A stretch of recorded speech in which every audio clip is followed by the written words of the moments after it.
This is Cavita. Together with more than 30,000 skilled artisans and small-scale farm holders, she plays a valuable role in IKEA social entrepreneurship.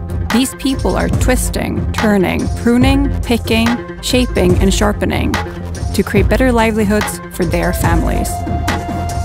Putting faith in passion, not perfection. Being creative with techniques, and knowing how to laugh when things don't go as planned.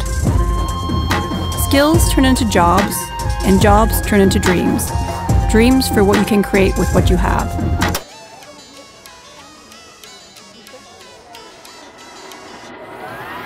And how you can change your life. Since 2012, IKEA has been creating jobs for people from vulnerable and marginalized groups. The program empowers them to earn a living doing what they love, for themselves, with their families, and on their terms. IKEA works with social businesses who amplify this mission, because skills at scale make a difference. This is how we shape IKEA's business to create better livelihoods for women like Cavita. This is IKEA social entrepreneurship.